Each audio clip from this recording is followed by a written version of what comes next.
Bom, pessoal, então, prosseguindo. Basicamente, no vídeo anterior, nós distinguimos as espécies de lesão à posse, identificamos as ações possessórias adequadas ao combate de cada uma delas e dividimos as ações possessórias em ações de força nova e de força velha. As de força nova, como dito, tramitam sob procedimento especial, por meio do qual é muito mais facilitada a obtenção de uma tutela provisória de caráter liminar a fim de se proteger a posse do autor. Bem, o que é que distingue a ação de força nova da ação de força velha? Procedimento especial, maior facilidade em se obter a proteção liminar. Como é que isso se concretiza? Como é que na prática o legislador assegura essa proteção mais efetiva contra, a favor da vítima contra aquele que lesa a sua posse? Bem, se vocês forem ao CPC, encontrarão lá no artigo 561 as seguintes disposições: 561 e 562. Posso até começar do 560 para ficar mais completo. Começa lá o 560. O possuidor tem direito a ser mantido na posse em caso de turbação e reintegrado no caso de esbulho. Acrescente-se aí, e aí nós teríamos que ir até o artigo 568, vocês vão encontrar isso lá. O possuidor também tem direito de ser preservado na posse da coisa diante de uma ameaça. Bem, e aí prossegue o 561. Incumbe ao autor provar sua posse, a turbação ou esbulho praticados pelo réu, e aí acrescente-se também a ameaça por força do artigo 568, a data da turbação, do esbulho e da ameaça por força do artigo 568, a continuação da posse, embora turbada ou ameaçada, na ação de manutenção ou interdito proibitório, ou a perda da posse na ação de reintegração. Aí vai o 562 e complementa. Estando a petição inicial devidamente instruída, o que significa dizer? Se a petição inicial for instruída com documentos suficientes à comprovação da posse anterior e da ocorrência da lesão a menos de ano e dia da propositura da ação, o juiz deferirá, notem a redação do dispositivo, do 562 caput, o juiz deferirá, sem ouvir o réu, a expedição do mandado liminar de manutenção ou reintegração, ou também mandado de interdito proibitório. Caso contrário, determinará que o autor justifique previamente o alegado, citando-se o réu para comparecer à audiência que for designada. Então, se o juiz depara-se com a petição inicial da ação possessória e verifica que os documentos com ela anexados são suficientes à demonstração de que o autor exercia ou exerce ainda posse sobre a coisa e que a lesão à posse dele, esbulho, turbação ou ameaça, ocorreram a menos de ano e dia, sem ouvir o réu, o juiz automaticamente deferirá um mandado liminar. Mas, e aí vamos à segunda parte do 562. Não entendendo que a petição inicial esteja suficientemente instruída, ou seja, não entendendo que os elementos anexados, os documentos anexados à petição inicial são suficientes à demonstração do exercício de posse anterior e da lesão ocorrida a menos de ano e dia, O juiz ainda dará uma chance, uma segunda chance, para que o autor justifique previamente o alegado. E o que é que significa essa expressão utilizada pelo legislador? Vejam a segunda parte do 562 do CPC. Caso contrário, determinará que o autor justifique previamente o alegado, citando-se para o réu para comparecer à audiência que for designada. Se os documentos apresentados com a inicial não forem suficientes à comprovação dos requisitos do 561, o juiz não indeferirá o pedido liminar. Ele obrigatoriamente designará uma audiência de justificação para ouvir testemunhas do autor que completem, que complementem as informações colhidas da documentação que acompanha, que instrui a petição inicial. Então, mesmo que o juiz, olhando a inicial, não se convença de que o autor exercia a posse anterior e que o esbulho, cessação, turbação ou ameaça ocorreram a menos de ano e dia, ele não vai interferir a liminar. A lei obriga o juiz, nesse caso, a designar uma audiência exclusivamente para a colheita de testemunhos, depoimentos de testemunhas arroladas pelo autor, a fim de complementar a sua prova. Ou seja, o autor tem uma segunda chance para convencer o juiz de que é necessário a expedição de uma liminar em seu favor. Vejam, gente, isso não acontece no procedimento comum, ordinário, nas ações de força velha. Essa é uma peculiaridade, uma particularidade do procedimento especial das ações de força nova. É um procedimento que assegura ao autor vítima da lesão mais oportunidades, mais facilidades para tentar convencer o juiz de que faz jus a um provimento liminar, dispensando o periculum in mora. Se a ação foi proposta a menos de ano e dia da lesão, o periculum in mora é presumido. O juiz só vai verificar se o cara exercia a posse ou continua exercendo posse sobre a coisa e se a ameaça, turbação ou esbulho ocorreram a menos de ano e dia. Se isso estiver demonstrado, liminar. Se isso não estiver suficientemente demonstrado com a inicial, audiência para oitiva de testemunhas exclusivamente do autor a fim de demonstrar, de complementar a prova documental produzida. Ou seja, o legislador dá muito prestígio à posse quando a vítima resolve exigir proteção rapidamente. E o rapidamente aqui é ano e dia. É bastante tempo, concordam? Percebem a importância, a efetividade das ações possessórias de força nova? Se a ação possessória só for proposta depois de ano e dia, vai seguir pelo rito comum.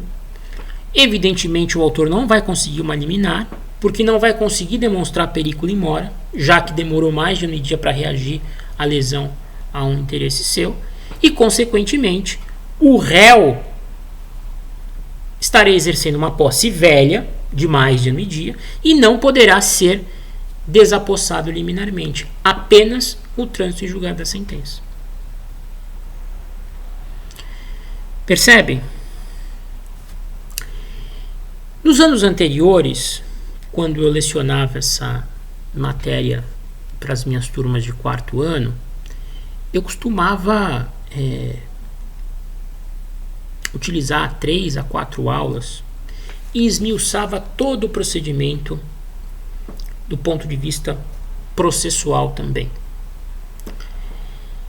Acontece que eu percebi esse ano que isso não se faz necessário agora, porque eu assumi turmas de processo civil do 5º ano, e no 5º ano, no primeiro semestre, vocês estudarão dentro do programa ações possessórias. Então, eu decidi mudar a estratégia nesse ano. Eu não vou mais esmiuçar o procedimento, entrar em muitos detalhes. Nós vamos falar das questões mais genéricas, mais gerais e que se relacionam com o direito material. A parte estritamente processual eu vou deixar para vocês examinarem no ano que vem, quando estudarem os procedimentos especiais do CPC. Apesar disso, para aqueles que porventura quiserem se aprofundar já nesse momento, já aproveitar a oportunidade para também enveredar pelo direito processual, no canal do YouTube existem diversas aulas sobre o procedimento das ações possessórias. Aqueles que tiverem interesse em se aprofundar, fiquem à vontade de consultar aquelas aulas e aprender um pouquinho mais da parte processual. Ok? Eu precisava fazer essa observação. Então vamos tentar falar das questões mais genéricas ainda que envolvem as ações possessórias e que são do direito material. Vamos falar da legitimação ativa. Quem pode propor ação possessória? Bem, aqui, evidentemente que o legitimado ativo mais comum nas ações possessórias é aquele que foi vítima do esbulho, aquele que exercia posse sobre, não só do esbulho, aquele que exercia posse ou exerce posse sobre algum bem e tem essa posse esbulhada, turbada ou mesmo ameaçada por alguém. Esse é o legitimado prioritário, a propor a ação possessória. Agora, também tem legitimidade para a propositura da ação possessória, como nós vimos, inclusive na aula passada, aquele que sucede o possuidor causa mortes ou por ato entre vivos. Então imaginem, o sujeito exercia posse sobre um sítio aí no interior, teve a sua posse esbulhada, um grupo invadiu esse sítio, o privou do poder que exercia sobre a coisa, e logo em seguida a esse esbulho, esse cidadão veio a falecer. Os seus herdeiros, que por força do artigo 1207, estudado por nós na aula passada, continuam de direito à posse do antecessor, evidentemente, embora não tendo sido propriamente vítimas do esbulho, poderão ingressar com ação possessória a fim de reaver a coisa. Porque, na qualidade de sucessores, eles continuam a posse do antecessor. E se aquela posse do antecessor havia sido esbulhada pouco antes do seu falecimento, os herdeiros, como sucessores, poderão promover ação possessória a fim de reavê-la. Do mesmo modo, os sucessores a título singular, por ato entre vivos. Vamos imaginar, houve lá a venda, a cessão, firmou-se uma cessão de direitos possessórios em favor do, vamos usar um nome aqui, do João. José tinha um sítio no interior, resolveu, não era proprietário do sítio, apenas possuidor, mas não queria mais ter a obrigação de cuidar do sítio. Ele resolveu alienar os direitos possessórios que exercia sobre esse sítio ao João. Fizeram lá um instrumento particular, cedendo em que o João adquiria a posse até então exercida pelo José. Só que o José pediu alguns dias para desocupar o imóvel, para poder tirar os seus pertences e então entregá-lo definitivamente ao adquirente. Nesse meio tempo ele acaba sendo vítima de um esbulho, né? E o adquirente, com isso, não consegue receber o sítio cuja posse havia sido negociada com o anterior possuidor. Nesse caso, quem adquiriu a posse, por força também do dispositivo que nós estudamos na aula passada, o mesmo artigo 1207, o adquirente a título singular também pode invocar a posse do antecessor para todos os fins legais, inclusive para o manejo de ações possessórias.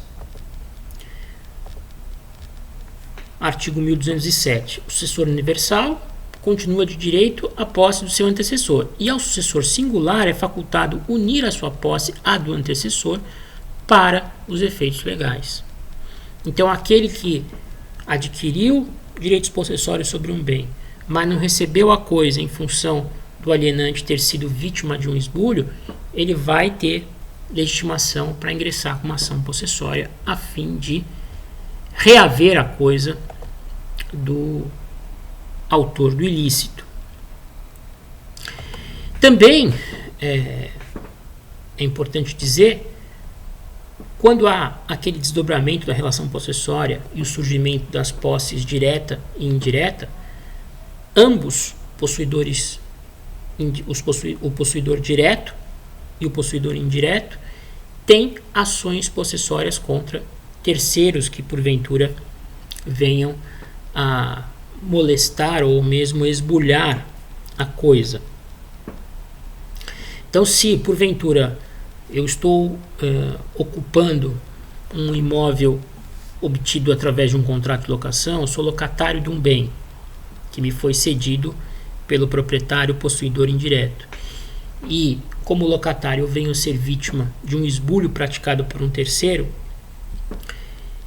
eu, como possuidor direto, e também o proprietário, locador, como possuidor indireto, ambos temos direito, temos legitimação concorrente para propor uma ação possessória contra o autor do esbulho, né?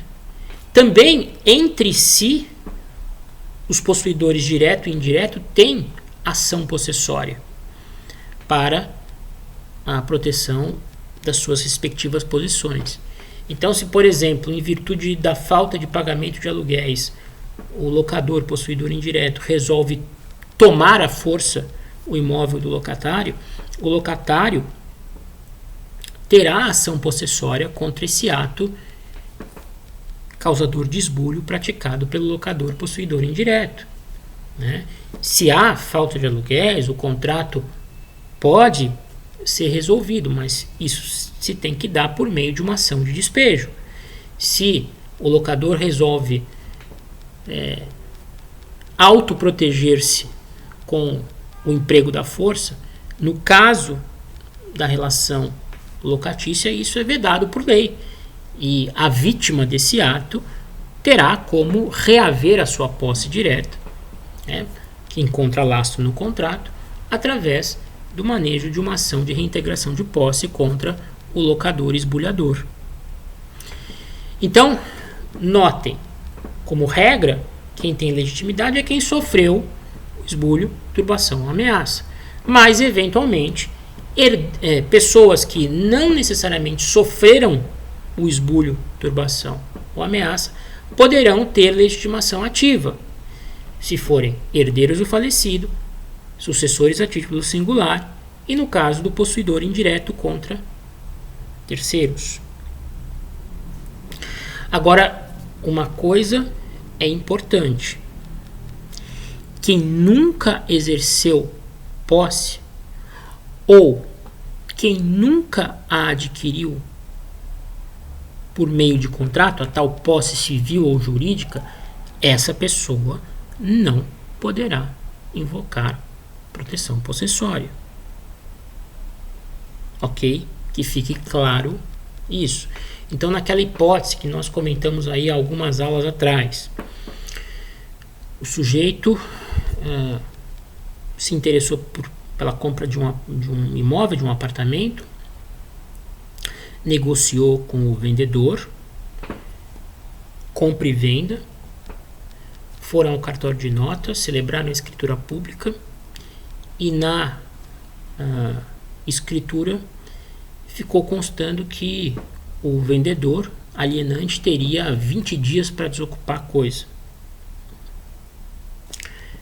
Nada se falou sobre transmissão da posse no momento da celebração da escritura.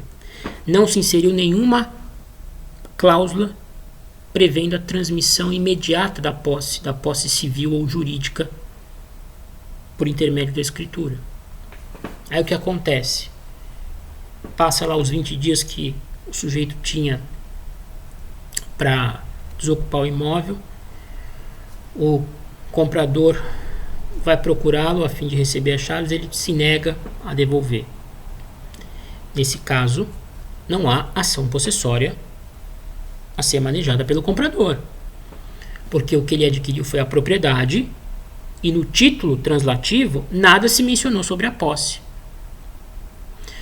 Ele não é possuidor natural, ele nunca teve a coisa efetivamente sob seu poder e tampouco recebeu a posse jurídica por ocasião da lavratura da escritura. Não se inseriu nenhuma cláusula nesse sentido no contrato.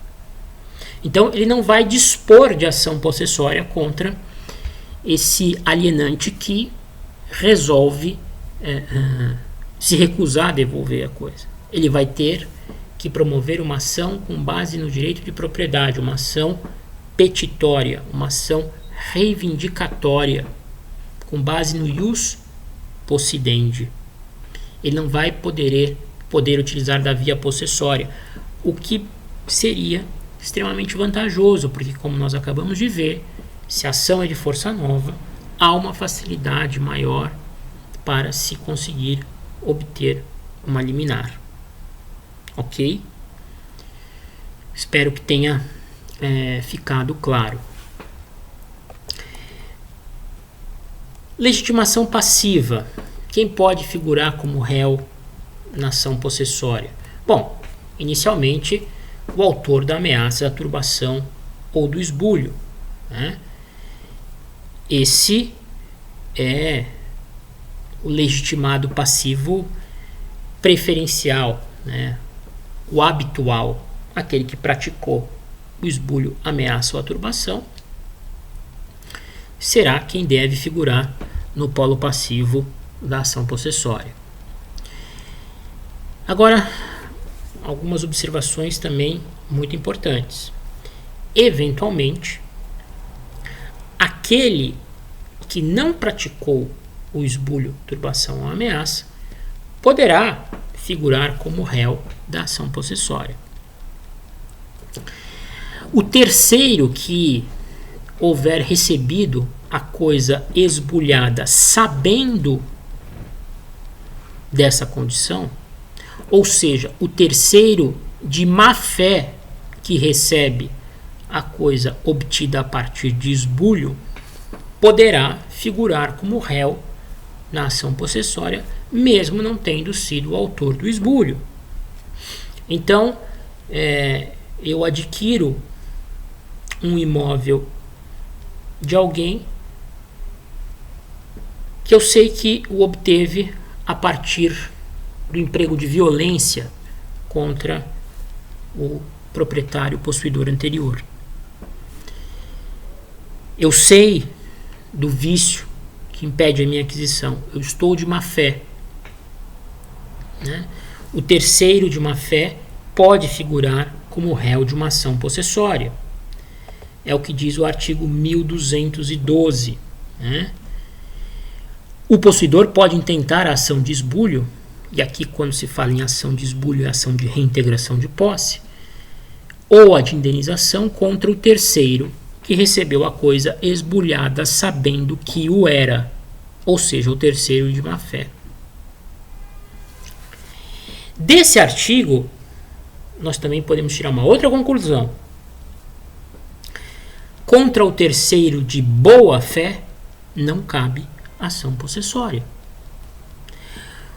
O 1212 apenas legitima a figurar no polo passivo da ação de esbulho, ação de reintegração de posse, ação possessória, aquele que recebeu a coisa esbulhada sabendo que o era. Então, se o sujeito recebeu a coisa esbulhada sem saber dessa condição, ou seja, se ele recebeu de boa fé a coisa, não será possível a vítima recuperá-la por meio de ação possessória. Ah, mas que injustiça isso, né? A pessoa foi vítima de um ato violento, clandestino, e não tem ação contra o terceiro que acabou adquirindo essa coisa do responsável pela conduta ilícita. Não tem ação possessória se o terceiro estiver de boa fé. Contra o terceiro de boa fé, caberá sim ação petitória. Então, se a vítima do esbulho, além de possuidor, é também proprietário do imóvel, ela terá a ação fundada na propriedade, ela terá a ação fundada no ius possidente contra o terceiro, mesmo tendo o terceiro adquirido a coisa de boa fé. Ela só não terá a ação possessória, porque a ação possessória, o legislador prevê o manejo apenas contra o terceiro de má fé, aquele que adquire a coisa sabendo da sua origem espúria. Quem adquire de boa fé pode vir a perder a coisa em ação manejada pela vítima. Porém, terá de ser uma ação fundada no direito real, fundada no ius possidente. Uma ação fundada no ius possessionis, na posse autônoma, contra o terceiro de boa fé não é cabível. Né? Então, se o sujeito só apenas tinha a posse, essa posse foi esbulhada e depois alienada a um terceiro de boa fé, só restará à vítima, nesse caso, uma ação de indenização contra aquele que praticou o esbulho. Contra o terceiro de boa fé não caberá ação possessória. Isso é muito importante. Lembrem-se disso. Cai muito em provas. Bem, seguindo. Se, porventura, o autor do esbulho, da turbação ou da ameaça for menor ou incapaz, a legitimação ativa será do encarregado da sua vigilância. Se for uma criança, um adolescente, um menor de idade, seu representante legal. Né? Se for uma pessoa incapaz, seu curador. Né? Eles são legitimados em razão da culpa invigilando, né? De não terem exercido a vigilância adequada sobre aquelas pessoas que estavam sob sua tutela, sob sua representação. Também poderá ser réu numa ação possessória o sucessor, né, do autor do esbulho ou da turbação, ou mesmo da ameaça, que é bem mais raro.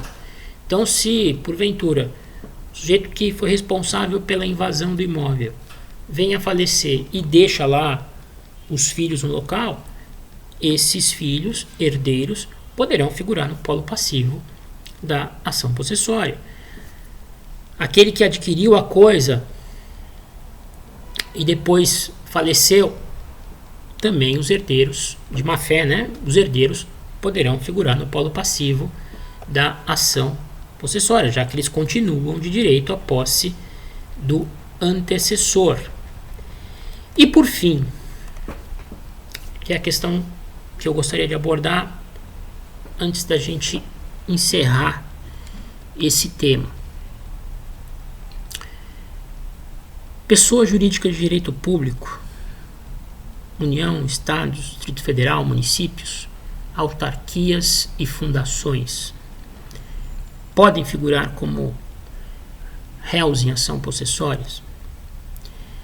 Pessoas jurídicas de direito público cometem esbulho, turbação ou ameaça? Lógico que sim, como qualquer outra pessoa jurídica de direito privado ou pessoa natural.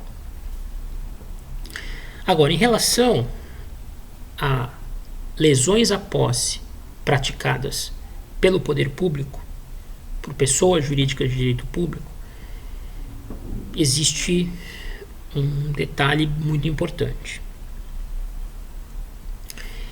Se, posteriormente ao esbulho, a pessoa jurídica de direito público vem a iniciar no imóvel objeto do ilícito a construção de uma obra pública, este fato é suficiente para impedir que a vítima venha a retomar o bem.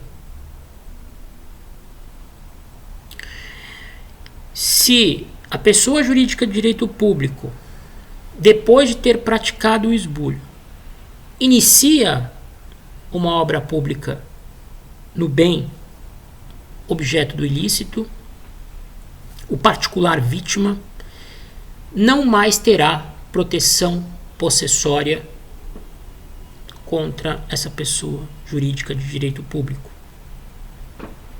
Aplica-se aqui o princípio, a regra da supremacia do interesse público sobre o particular. O início de uma obra pública no local objeto do esbulho, anteriormente possuído pelo particular,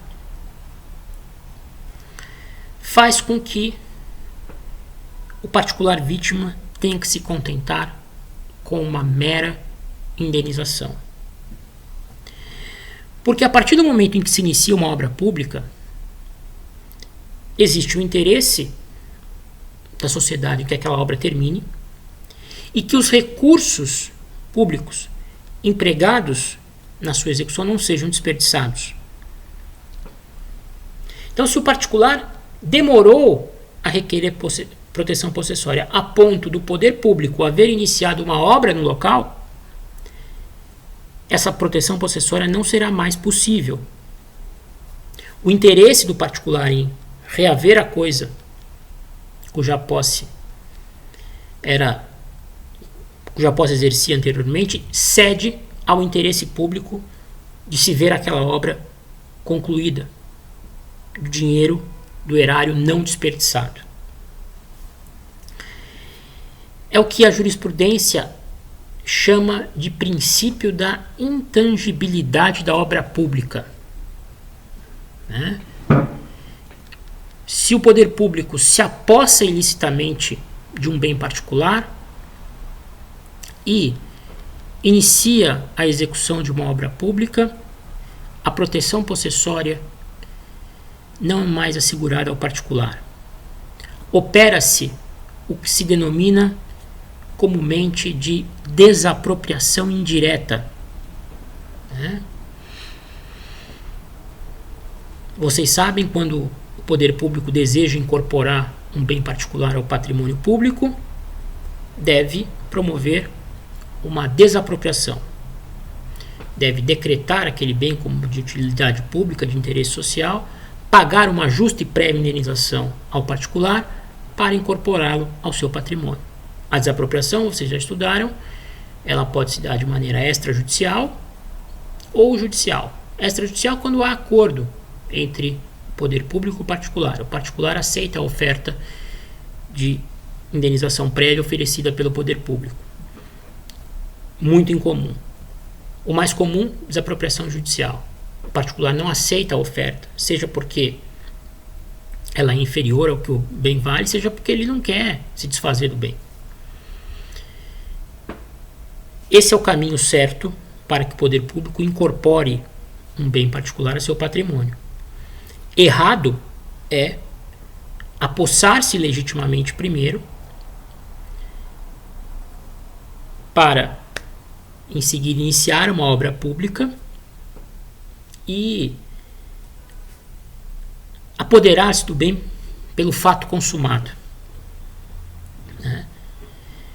Acontece que, diante de um esbulho praticado pelo poder público, o particular tem todas as condições de agir prontamente a fim de evitar que o poder público inicie a execução de uma obra pública no local.